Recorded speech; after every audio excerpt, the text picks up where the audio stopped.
Hrvatski put u posljednje 34 godine je dokaz odlučnosti i otpornosti.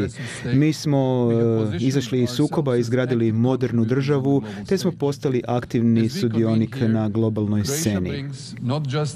Hrvatska ovdje ne donosi samo svoje iskustvo, nego i duboku predvodnost promicanju mira, održivog razvoja i temeljnih vrijednosti koje su ukorijenjene u našoj povijesti. Živimo u svijetu koji je ispunjen sukobima. Kao zemlja koja je prošla rat i poslijeratnu obnovu, shvaćamo iz prve ruke vrijednost mira i solidarnosti. Mi smo bili žrtva agresije, a zatim smo postali pružateljica pomoći, što nam pruža jedinstvenu perspektivu. Naučili smo lekcije o otpornosti i važnosti međunarodnog prava i to oblikuje našu predanost promicanju mira i sigurnosti. U svijetu koji se suočava sa sve više kriza, od Ukrajine do Bliskog istoka pa do Sudana, Hrvatska je uvjerena da svaka nacija ima pravo na samoodređenje i zaštitu pod poveljom UN-a. Ruska agresija u Ukrajini nastavlja se već 3. godinu i krše se svi principi međunarodnog prava, a ukrajinski civili nastavljaju umirati i spjaštati, te je isto tako i najveća nuklearna elektrana u Europi izložena riziku. To zapravo potkapava sve čimbenike i principe međunarodne sigurnosti. Sve države članice UN-a imaju pravo na neovisnost i njihovi građani moraju biti slobodni i odabrati svoj put. Ne smiju ovisiti o dopuštenju svojih susjeda, niti bi trebali biti ostavljeni da podlegnu vojnoj agresiji susjeda. Stoga se nećemo umoriti od podupiranja ukrajinske suverenosti i pozivamo sve nacije da čine isto. U isti mah tu je i prijetnja šireg sukoba na Bliskom istoku. Strašni teroristički napad na Izrael 7. listopada nas je sve prestravio, kao i kontinuirana tragedija koju trpi palestinska populacija u Gazi, gdje su tisuće ubijene i ranjene. Bez obzira na povijesne ili sadašnje probleme, rat neće dovesti do trajnog rješenja, nego samo do još smrti i uništavanja. Pozivamo na trenutačno i bezuvjetno oslobađanje taoca i da se obje strane uključe u iskrene pregovore o prestanku neprijateljstava i sprječavanje daljnje eskalacije. Oni zaslužuju bolju budućnost, baš kao i ostatak svijeta. Ratovi u Ukrajini i na Bliskom istoku zapravo su zasjenili veliku katastrofu u Sudanu. To je zapravo još i alarmantnije zbog toga što u mnogim dijelovima afričkog kontinenta postoji prijetnja sigurnosnoj arhitekturi. Ovo bi trebao biti prioritet za sve nas. Ne smijemo ostaviti Afriku po strani. To je kontinent gdje je polovica stanovništva mlađa od 19 godina i taj kontinent mora biti izvor nade za čovječanstvo.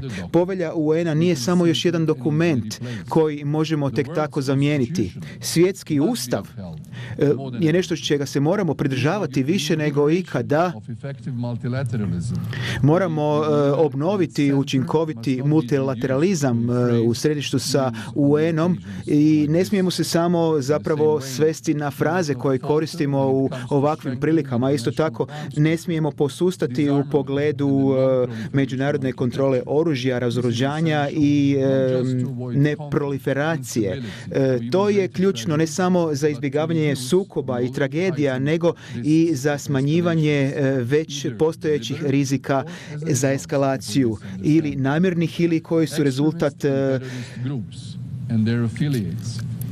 nerazumijevanja. Ekstremističke i terorističke skupine i dalje predstavljaju veliku prijetnju na svijetu i nijedno društvo nije sigurno.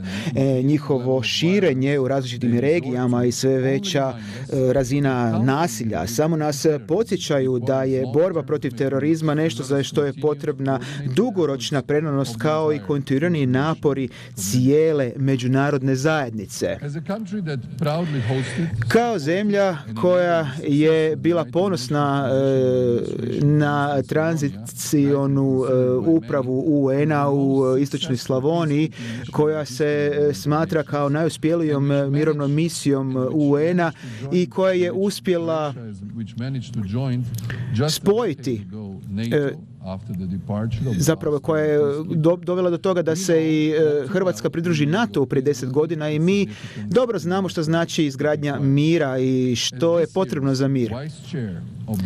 Kao ovogodišnja potpredsjednica Komisije za izgradnju mira, Hrvatska zapravo podupire temelje UN-a, mir i sigurnost i ljudska prava. Nema mira bez održivog razvoja i nema održivog razvoja bez mira. Ostalo je malo vremena kako bismo se fokusirali na prevenciju na svim razinama. Što se tiče ove komisije, moramo se više fokusirati na nacionalne strategije prevencije, operativne prevencije kako bismo slali misije.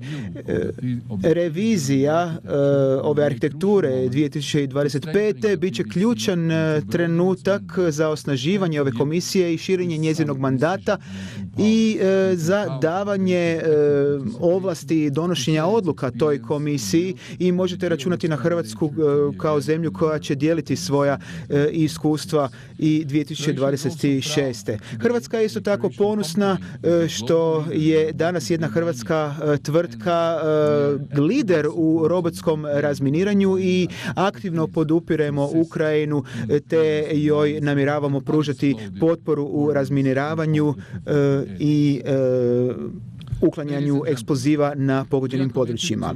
Dame i gospodo, predani smo održivom razvoju koji je duboko ukorijenjen u Hrvatskoj kao jednoj od zemalja sa najvećom bioraznolikošću. Mi smo park prirode Europe i već dugo prepoznajemo važnost prirodnih resursa.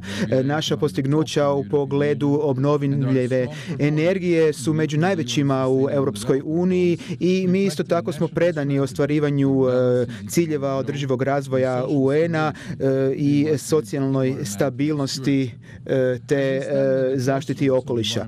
Budući da smo na raskršiju okolišne krize, ekološke krize i digitalne revolucije, mi želimo iskoristiti inovacije, ali i zaštititi planet za buduće generacije. Put kojim krenemo danas odredit će našu budućnost. Stoga moramo pametno i mudro birati. Hrvatska je u svojoj strategiji nacionalnog razvoja zapravo se odlučila za kompetitivnost, za kulturu, identitet, za očuvanje resursa, kvalitetu života i jednake mogućnosti za sve. Mi smo izgradili našu strategiju na 3 stupa: digitalnoj transformaciji, dekarbonizaciji i demografskoj obnovi.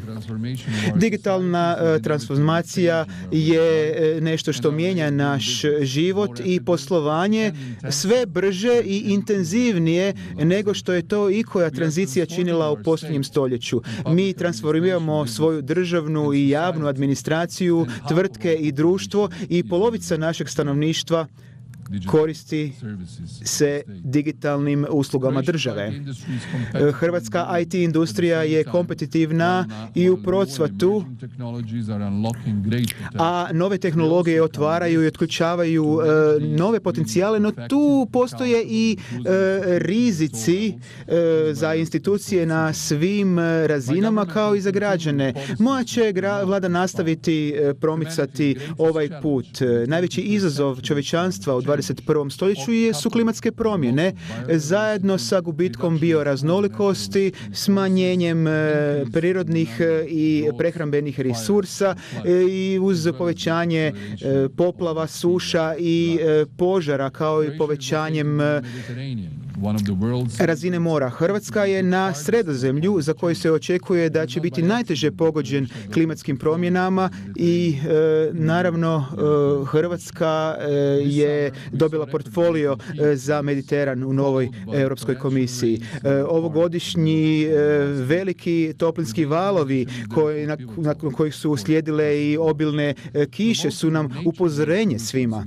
Moramo promovirati rješenja koja se temelje na prirodi i to je jedan od naših najvećih ciljeva i moramo osnažiti multilateralni sustav nošenja sa klimom, bioraznolikošću i održivim razvojem. Moramo više uložiti u borbu protiv klimatskih promjena jer je to nešto što ugrožava sigurnost mnogih regija diljem svijeta. Mi ulažemo velike napore kako bismo integrirali ciljeve održivog razvoja u naše nacionalne politike i inicijative i strategije i kako bismo osnažili globalne strukture upravljanja.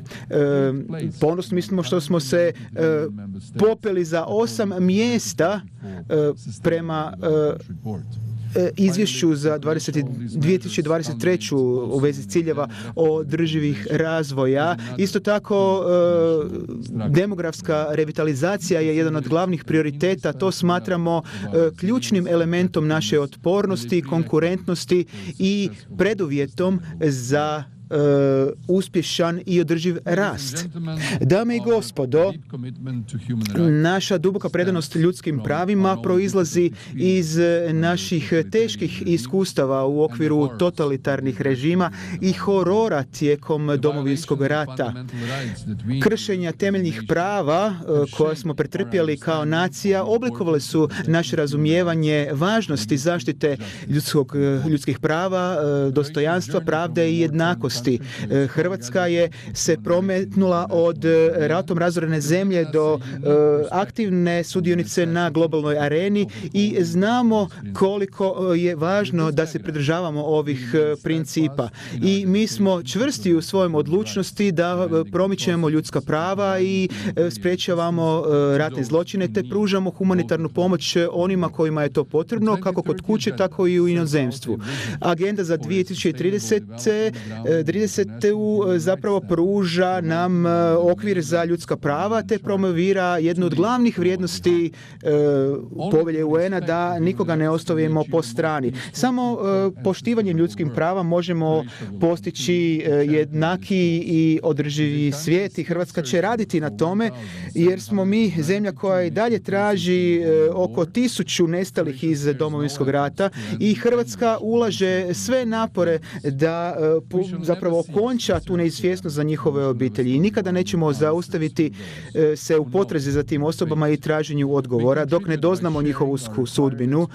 Mi dijelimo naše iskustvo sa zainteresiranim zemljama i zalažemo se za nestale osobe diljem svijetu u nacionalnom kapacitetu, ali kao i članica Globalnog saveza za nestale osobe. Hrvatska danas pruža Ukrajini svoje stručnost u pogledu gonjenja ratnih zločina i isto tako Ukrajini pruža pomoć u pogledu pozivanja na odgovornost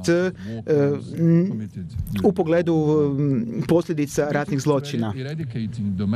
Mi smo predani iskorjenjivanju nasilja nad ženama, pa smo uveli femicid u kazneni zakon i naš je cilj zapravo eliminacija rodne diskriminacije i stvaranje preduvjeta za jednakost kod kuće kao i u inozemstvu te u okviru multilateralnih sustava. Zato Hrvatska promiče žene, mir i sigurnost na globalnoj razini jer znamo da sukobi utječu disproporcionalno na žene, ali znamo da su žene i vrlo bitne i agentice promjene u pogledu izgradnje mira. Hrvatska isto tako zagovara sveobuhvatni pristup osobama sa invaliditetom. To uključuje zalaganje za osobe sa poteškoćama i tu zapravo vodimo jedan napor u pogledu slijepih i gluhih osoba i nadamo se da će to nadahnuti nacionalne i zakonodavne organe da prepoznaju ovo kao problem na globalnoj razini. U poslije 3 godine Hrvatska je imala čast biti potpredsjednica grupe za zaštitu u New Yorku. Isto tako smatramo da je puno toga za učiniti u pogledu prevencije ratnih zločina i isto tako u humanitarnom kontekstu smo u vrlo lošoj situaciji. Hrvatska je ove godine predsjednica Ekonomskog i socijalnog vijeća u kontekstu nerazvijeđenih sukoba i nastajanja novih klimatskih promjena, širenja bolesti, ekonomskih šokova i tako dalje. Fokusiramo diskusiju na posljedice erozije poštovanja međunarodnog prava i čuli smo jasne pozive na poštivanje međunarodnog humanitarnog prava, te isto tako adresirali smo i klimatske promjene te odgovor na korištenje novih tehnologija. Dame i gospodo, kao jedna od sljednica bivše Jugoslavije, Hrvatska je među osnivačicama Ujedinjenih naroda. Nakon raspada bivše Jugoslavije i tijekom obrade u Domovinskom ratu, prije 32 godine Hrvatska je ponovila svoju predanost povelji UN-a, toga puta kao slobodna, suverena i neovisna članica UN-a. Naše je putovanje slobode i demokracije, potrage za mira i demokracije, štitenja dostojanstva ljudskih prava i pritom smo štitili principe multilateralizma i međunarodne suradnje za koje zapravo UN predstavlja. Mi smo mala ali otporna nacija i duboko shvaćamo mir, sigurnost i razvoj i znamo da je to nešto što podcrtava važnost revitalizacije i reforme UN-a kako bi odgovorilo na današnje globalne izazove, ali i one u budućnosti. Put za budućnost, dakle ključni dokument za multilateralizam koji smo usvojili ranije ovoga tjedna, elaborira zapravo reforme Vijeća sigurnosti i Opće skupštine i mislim da moramo i još uvesti dodatne reforme kako bismo revitalizirali ove dvije institucije. Budući da je uloga Opće skupštine pojačana u posljednje vrijeme, no treba učiniti više kako bismo zaštititi principe međunarodnog mira i sigurnosti. To se odnosi i na suradnju Opće skupštine sa Vijećem sigurnosti, Ekonomskim i socijalnim vijećem. Sekretarijat UN-a treba biti dostojan, odnosno treba biti dorastao svoga zadatku i mora se nositi inkluzivnošću, rodnom jednakošću i tako dalje. I u konačnici rekao bih nešto o jugoistočnoj Europi. Budući da dobro shvaćamo situaciju u jugoistočnoj Europi, mi smo uzor uspješne integracije u Europsku uniju i NATO. Ova jedinstvena pozicija ne daje Hrvatskoj samo poseban status u regiji, ali zapravo imamo i značajni autoritet kada govorimo o progovaranju o sigurnosti i izgradnji mira. Hrvatska konstantno ohrabljuje naše susjede na Zapadnom Balkanu da i dalje ulažu u ispunjavanje kriterija, regionalna suradnja i dobrosusjedski odnosi i rješavanje nerazriješenih pitanja i dalje ostaje ključan dio ovog procesa. Proces koji se temelji na postignućima i postizanjima standarda će ubrzati pristupanje europskoj obitelji. U tom pogledu oni koji surađuju u dobroj vjeri, u pogledu primjerice vanjske politike i koji zapravo provode prave reforme, trebali bi i nastaviti sa svojim europskim putem.